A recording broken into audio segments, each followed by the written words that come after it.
Chemistry class 9 बाब 7 electrochemistry सबक 14 concept map आउं आहियां केमिस्ट्री जो उस्ताद नजीला चन्ना अव्हां खे सिंध लाइन स्कूल में भलीकार। असांजे अॼोके लेक्चर जो मौज़ू आहे कॉन्सेप्ट मैप। इहो असांजी एक्सरसाइज़ जो पहिरियों पोर्शन आहे जंहिंखे असां हल कंदासीं।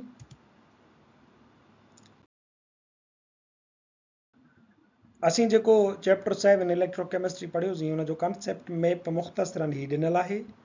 असां हिननि खे डिटेल सां पढ़ियो आहे। हिते मुख़्तसरन असां हुननि जो हाल अहवाल कंदा हलंदासीं।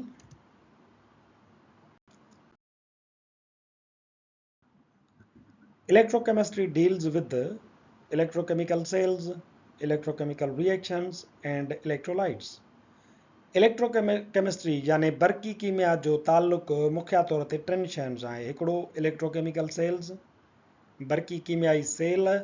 तव्हांखे यादि हूंदो त इलेक्ट्रोकेमिकल सेल्स ॿिनि क़िस्मनि जा थींदा आहिनि। हिकिड़ा उहे सेल जेकी केमियाई अमल करे करंट पैदा कंदा आहिनि ऐं ॿिया वरी उहे इलेक्ट्रोकेमिकल सेल जन खे बिजली जो करंट असां ॾींदा आहियूं त पोइ उन्हनि जे अंदरि वरी कीमियाई अमल थींदो आहे। यानी इलेक्ट्रोकेमिकल सेल उहे सेल आहिनि जेकी या त कीमियाई तवानाई खे इस्तेमालु करे बिजली पैदा कंदा आहिनि या वरी बिजली जे इस्तेमाल सां कीमियाई अमल खे प्रोसेस कंदा आहिनि। नंबर ॿियो इलेक्ट्रोकेमिस्ट्री जो ताल्लुक़ु आहे इलेक्ट्रोकेमिकल रिएक्शन्स सां।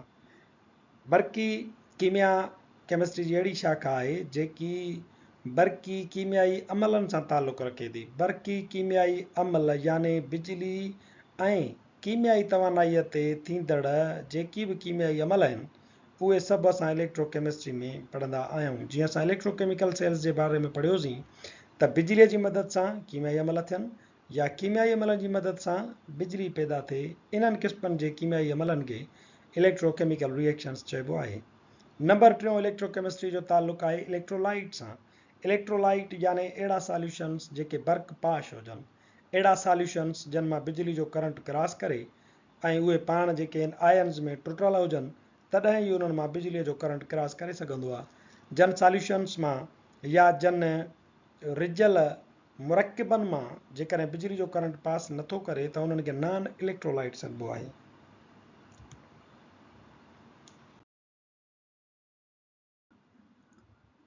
इलेक्ट्रोकेमिकल रिएक्शन्स उहे रिएक्शन आहिनि जिन खे असां मुख़्तसरन रिडॉक्स रिएक्शन्स सॾियूं पिया।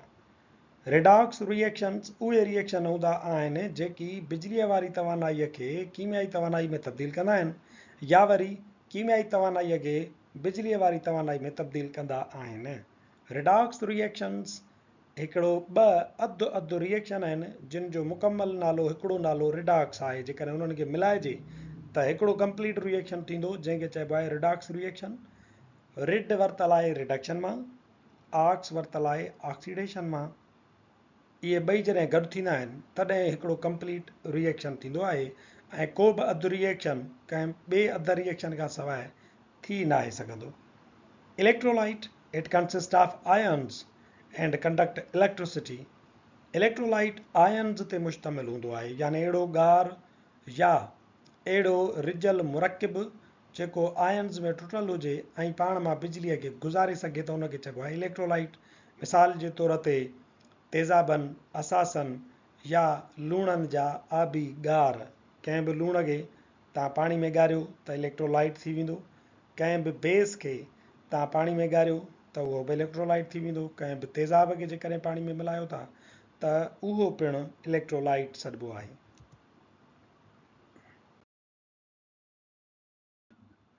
इलेक्ट्रोकेमिकल सेल ॿिनि क़िस्मनि जा थियनि था। हिकिड़ा इलेक्ट्रोलाइटिक सेल, ॿिया वोल्टैक या गैल्वानिक सेल। इलेक्ट्रोलाइटिक सेल जीअं डाउन सेल या कास्नर कैलनर सेल, हाणे इहे उहे सेल हूंदा आहिनि जेके बिजली वारी तवानाईअ जी मदद सां कीमियाई अमल कंदा आहिनि। या ईअं चई सघिजे थो त इलेक्ट्रोलाइटिक सेल बिजली वारी तवानाई खे कीमियाई तवानाई में तब्दील कंदड़ डिवाइस खे चइबो आहे। वोल्टैक या गैल्वानिक सेल वरी उहे सेल आहिनि जेके कीमियाई तवानाईअ खे बिजली वारी तवानाई में इस्तेमालु कंदा आहिनि, कीमियाई तवानाईअ मां बिजली पैदा कंदा आहिनि। मिसाल जे तौर ते डेनियल सेल या समूरियूं बैटरीज़ जेके तव्हांजे ज़हन में अचनि थियूं उहे ख़ुश्क सेल हुजनि या लेड एसिड बैटरीज़ हुजनि। उहे बैटरीज़ छा कंदियूं आहिनि जो कीमियाई तवानाई जी मदद सां बिजलीअ जो करंट पैदा कंदियूं आहिनि।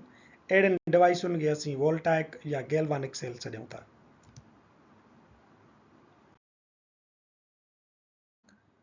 वोल्टाइक सेल या गैल्वानिक सेल या इलेक्ट्रोलाइटिक सेल, इन्हनि जे अंदरि इलेक्ट्रोड्स थींदा आहिनि, यानी बरकीरा ॿिनि क़िस्मनि जा थियनि था। हिकिड़नि खे चइबो आहे एनोड, जंहिंजे मथां वाधूअ जी चार्ज हूंदी आहे, ऐं ॿिया वरी थियनि था कैथोड, हिकिड़ो अहिड़ो बरकीरो जंहिंजे मथां वरी काटूअ जी चार्ज हूंदी आहे। एनोड वाधूअ जी चार्ज वारो हूंदो आहे। अञा बि हिन खां वधीक हिननि जी निशानी इहा आहे त एनोड ते ऑक्सीडेशन थींदी आहे। ऑक्सीडेशन यानी लॉस ऑफ इलेक्ट्रॉन। हाणे एनोड ते जॾहिं वाधूअ जी चार्ज हूंदी त उन ते जेके इलेक्ट्रोलाइट जूं नेगेटिव आयन्स आहिनि उहे हिन ॾे अट्रैक्ट करे ईंदियूं। हिन वटि जेॾी महिल जो काटू वारियूं चार्जिस ईंदियूं, आयन्स ईंदियूं, त उन्हनि ते इलेक्ट्रॉन वधीक आहे, त उहे हिन एनोड वटि अची करे पंहिंजा इलेक्ट्रॉन विञाईंदियूं आहिनि, त उन्हनि जी थींदी आहे ऑक्सीडेशन यानी लॉस ऑफ इलेक्ट्रॉन। ॿियो इलेक्ट्रोड आहे कैथोड। बैटरीअ जे मथां बि इहे ॿ इलेक्ट्रोड तव्हांखे नज़र ईंदा हूंदा, जिन में तव्हां पखे जा या बल्ब जा चमटा हणंदा हो। हिकिड़ो हूंदो आहे वाधू वारो छेड़ो जेको एनोड आहे, ॿियो हूंदो आहे काटू वारो छेड़ो जेको कैथोड आहे। कैथोड ते काटूअ वारो जीअं त इहो छेड़ो थियो त उन ॾे पॉज़िटिव आयन्स छिकिजी ईंदियूं। हाणे पॉज़िटिव आयन्स जेके बि हूंदियूं उन्हनि वटि इलेक्ट्रॉन जी खोट हूंदी आहे, तंहिंजे करे कैथोड वटि अची करे उहे इलेक्ट्रॉन हासिलु कंदियूं आहिनि। गेन ऑफ इलेक्ट्रॉन थींदी आहे, ऐं गेन ऑफ इलेक्ट्रॉन खे असीं इलेक्ट्रोलाइसिस में रिडक्शन छॾींदा आहियूं, यानी गेन ऑफ इलेक्ट्रॉन।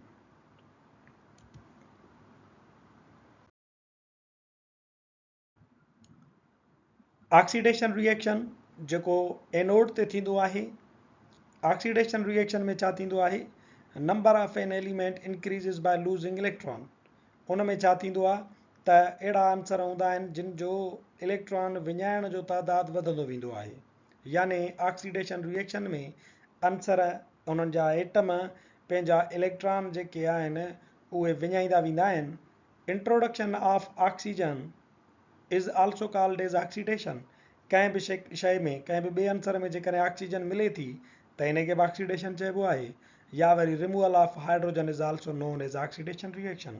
या वरी जेकॾहिं कंहिं आंसर खां हाइड्रोजन खसी वञे थी, उन मां हाइड्रोजन ख़ारिज थी वञे थी, त उनखे पिणु ऑक्सीडेशन रिएक्शन चइबो आहे।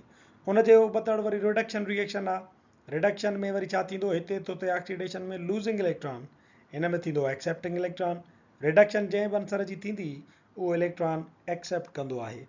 ऐं ॿियो वरी हुन में हुयो इंट्रोडक्शन ऑफ ऑक्सीजन, हिन में थींदो इंट्रोडक्शन ऑफ हाइड्रोजन। जेकॾहिं कंहिं बि आंसर सां हाइड्रोजन मिले थी त असां चवंदासीं इन आंसर जी रिडक्शन थी आहे। जेकॾहिं कंहिं आंसर मां वरी ऑक्सीजन रिमूव थी थिए त उनखे चइबो त उनजी रिडक्शन थी थिए।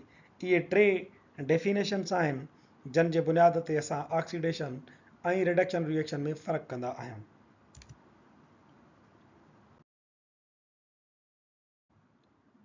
इन ई सां गॾोगॾु असांजे अॼोकी टॉपिक कंसेप्ट मैप जी पुॼाणी थिए थी। वरी हाज़ुर थींदासीं नए लेक्चर सां गॾु।